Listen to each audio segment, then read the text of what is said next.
Seja bem-vindo a mais um corte de um dos programas do Arquibancada Tricolor. A gente tem programação diária e você confere no link aqui na descrição.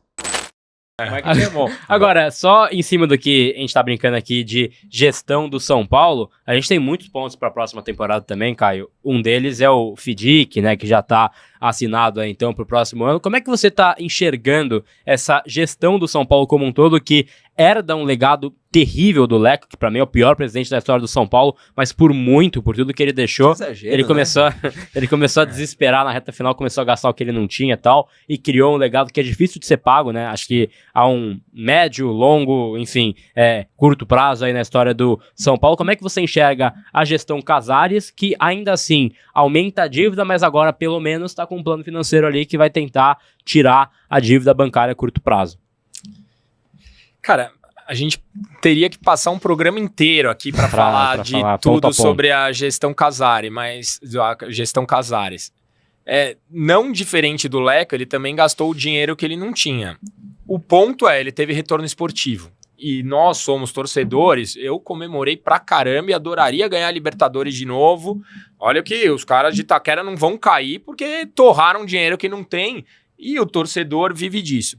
O que eu acho que é preocupante na gestão Casares são os famosos abnegados. Então, assim, a gestão de Cotia, Putz, vocês sabem. Que é essencial, Cotia. Né? Exato. Então, assim. Vem salvando o time há muito tempo. A Cotia foi o que salvou o Leco de não cair. Porque a gente pegava e vendeu um Antony, a gente vendeu um David Neres. E é o que salva o São Paulo de até hoje não ter batido 1 bilhão de dívida. Senão já tinha batido faz tempo.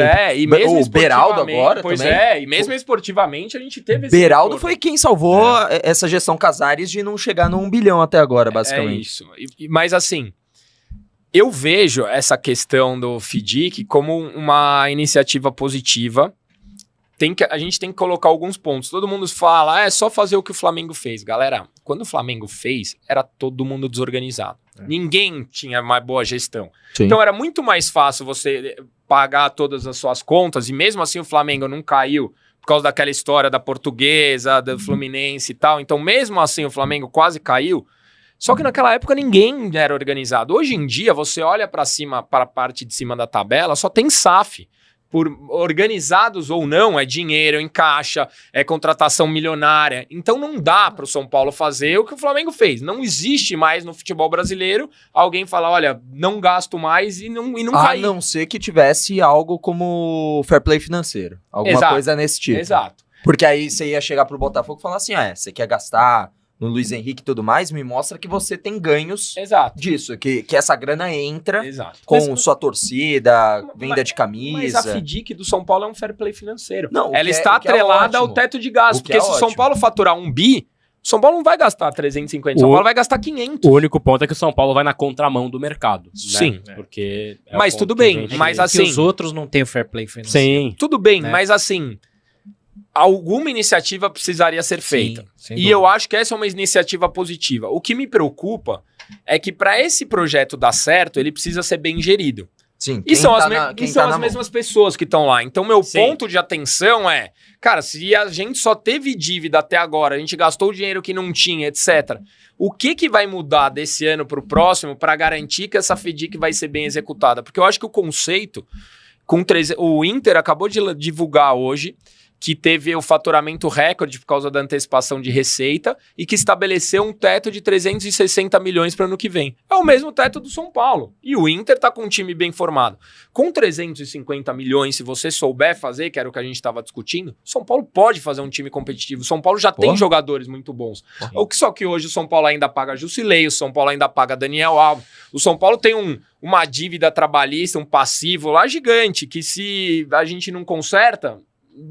e tem juros, então assim, eu acho a iniciativa boa e eu acho que é um bom começo. O que me preocupa é se do dia pra noite a gente vai ficar bom em gestão, porque esse pra mim é o ponto a ser debatido, não é a iniciativa eu gosto. E só em cima disso também, que aí era a construção da minha pergunta, porque eu sempre... Cara, puxa esse tema, o chat fica bravo quando eu falo desse assunto toda vez, que é SAF, né? Cara, qual que é o seu pensamento sobre uma SAF e você gostaria de ver uma SAF no São Paulo? Cara, é um tema difícil. Eu gostaria de ver o São Paulo bem financeiramente e como eu me acostumei a ver, com poder econômico para comprar os melhores jogadores. O São Paulo foi campeão 2 anos seguidos, porque o primeiro trazendo os melhores jogadores do campeonato. Então, tal jogador se destacou no Bahia, o São Paulo ia lá e comprava. O São Paulo atravessava o Palmeiras, o São Paulo trouxe o Wilsinho. Eu falei 2 anos porque o primeiro era o time da Libertadores ainda. Sim, o São Paulo trouxe... Era mais ou menos. Meia boca só. Pois é, mas o São Paulo fazia isso. Então eu gostaria de ver o São Paulo fazer isso. Mas agora, putz, ter um dono e você ficar à mercê do bem-querer do cara é complexo. Até ele não se encher o saco e falar caindo fora aqui. Cara, pra mim, um grande exemplo é o New York Knicks. Você que acompanha esporte americano. É a franquia de maior valor do mercado mundial. E não ganha nada. Então, assim, só que por estar em Nova York. Pro dono é legal pra caramba. O dono tá ganhando uma puta grana, tem um puta valor de mercado, mas o cara não ganha. O Knicks no basquete, na NBA. Mas aí que tá. Hoje no Bom Dia, eu fiz uma brincadeira com a galera, jogando argumentos pros dois lados, pra incitar ali a discussão, né? Por exemplo, o São Paulo hoje já não tem 300 donos? Tem. Assim, eu não tô falando que eu sou a favor da SAF, porque eu acho que tem SAFs boas e ruins, tá? Tem. São Paulo tem 300 donos que administram há muito tempo e chegou nesse ponto 252, atual. Né? Arredondando pra cima, né? E aí, assim, hoje a gente tá na mão, e o Wilson tá aqui, ele tá mandando olho pra você aqui, tá vendo?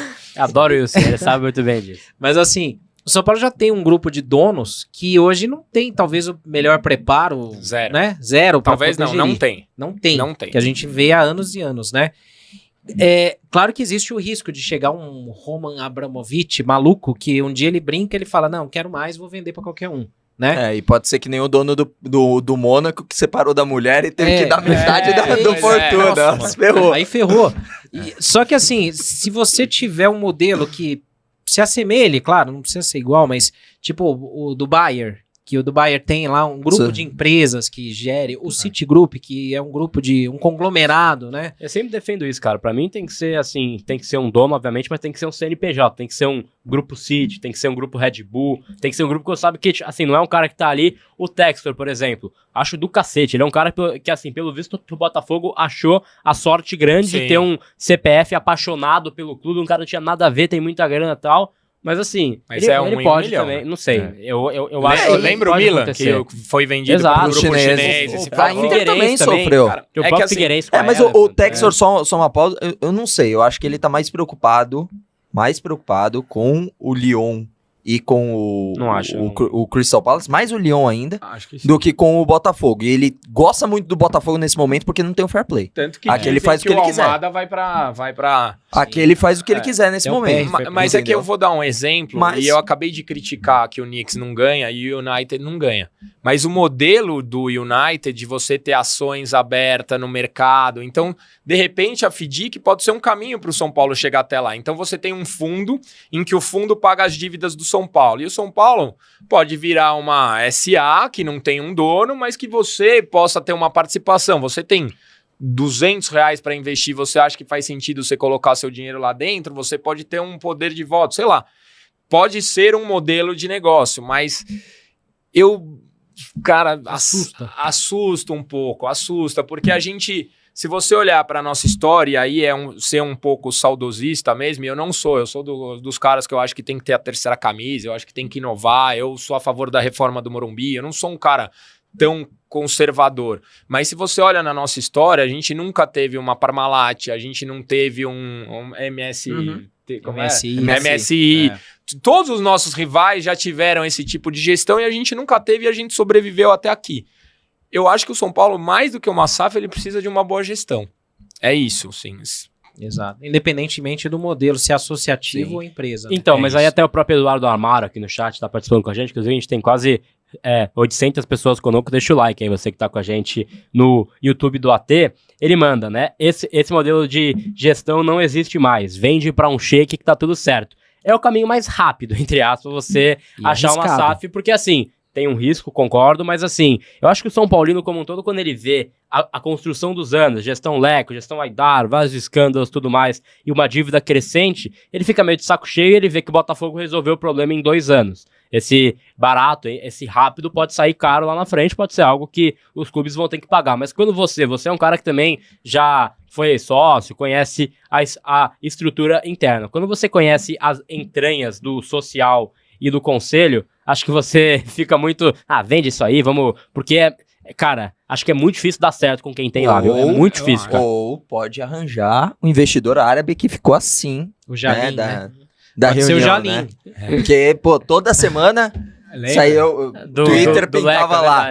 Não, do Leco não, do Casares. Também. Casares terá uma reunião com o investidor da Arábia. Mas normalmente é quando o time tá mal em campo. Pô, foi no começo do ano. Mas você sabe que uma vez comentaram comigo nesses movimentos da SAF, e aí pode ser o maior boato do mundo, então não é informação, que o grupo do Liverpool queria o São Paulo. Eu lembro dessa história. Queria o São Paulo. Agora, quando sobre o seu comentário, sabe, quando eu voltei de Córdoba, cara, voltei deprimido no avião e eu achei que nunca mais a gente ganhar o título.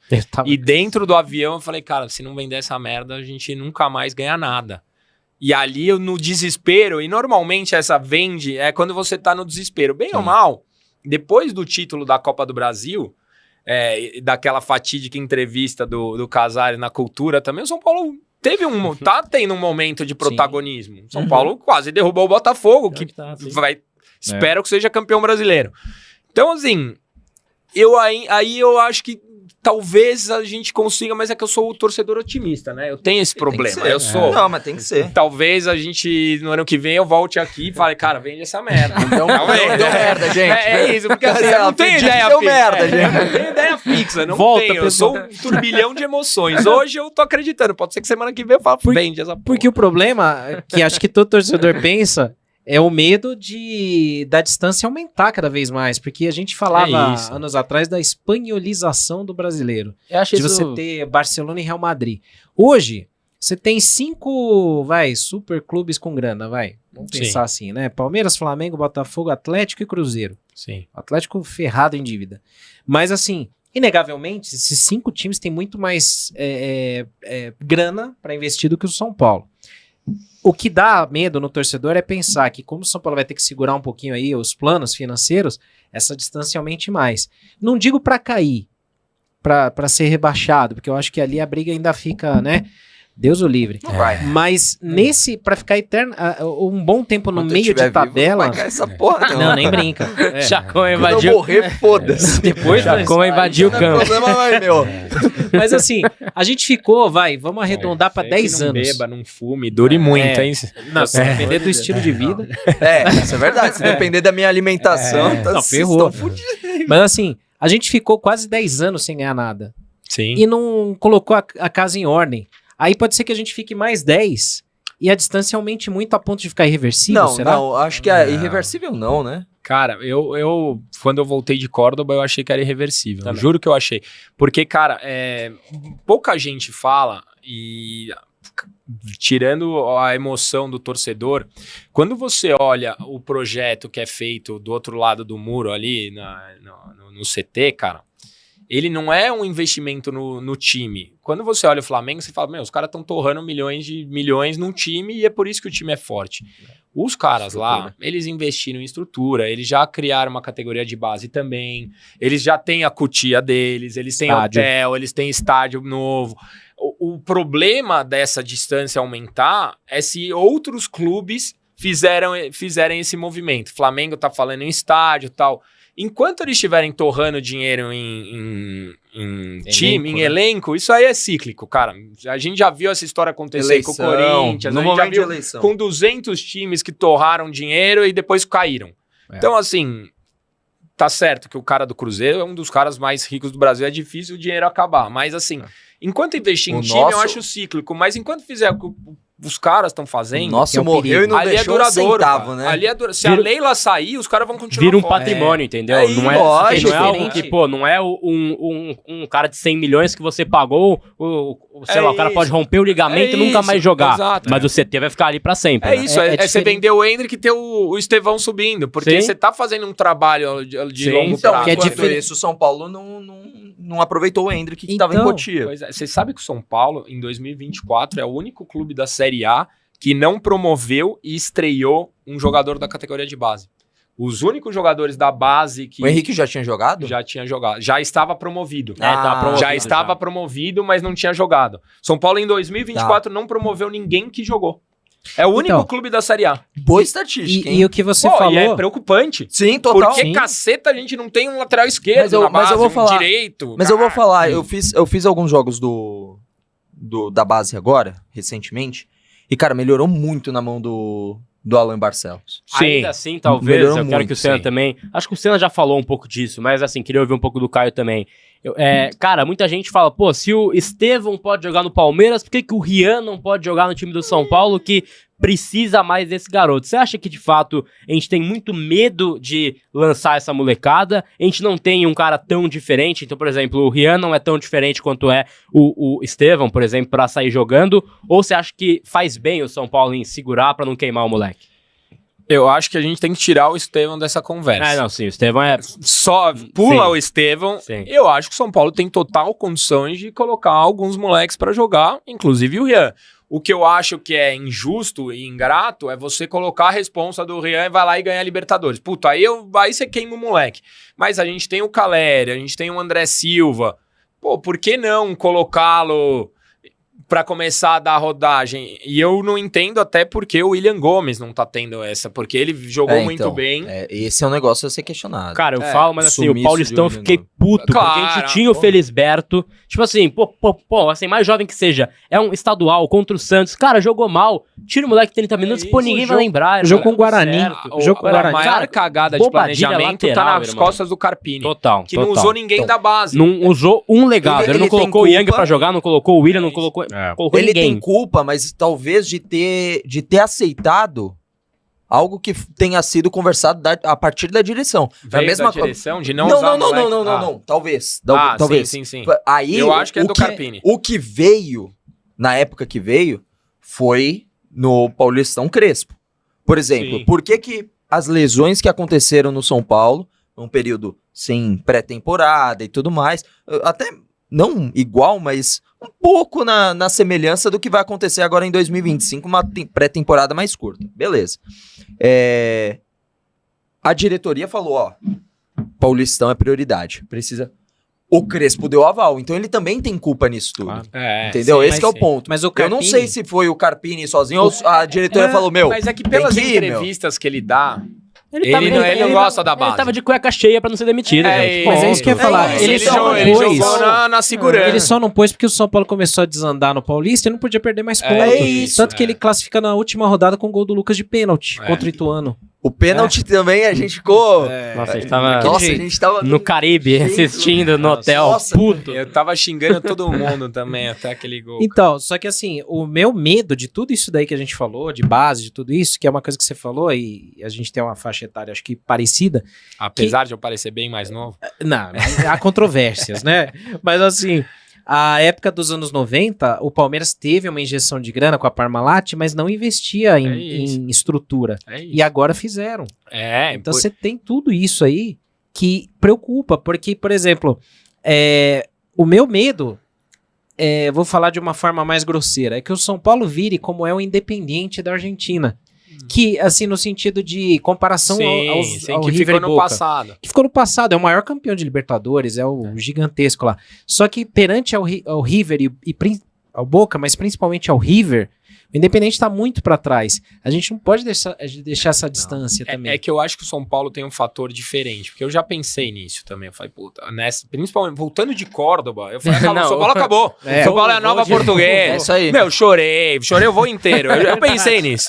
Mas é que o São Paulo tem, cara, a gente tem uma torcida de 22 milhões de pessoas, cara. Se a gente souber capitalizar, se a gente souber Porque você falou da gestão Leco, e para mim o pior legado da gestão é que o torcedor se sentiu abandonado. O torcedor, ele andava sozinho, o sócio-torcedor tava horroroso, não tinha nada, você não encontrava camisa, você não encontra camisa para mulher, você não encontra camisa para criança. Não que o sócio-torcedor esteja muito bom nesse momento não, também, tá horroroso, mas tava pior. Tá horroroso, mas... Cara, e aí, de novo, o marketing, o folclore e tudo. Puta, mas o São Paulo criou o setor popular, que eu acho isso uma boa... O São Paulo começou a olhar, eu ainda acho que tem muito pra olhar, mas começou a olhar e entender que o torcedor é parte do São Paulo não virar o Independente. Opa, você curtiu agora mais um corte do Arquibancada Tricolor? Já deixa o seu like e se inscreva no AT pra você não perder nada, então, que envolve o Arquibancada Tricolor aqui no YouTube.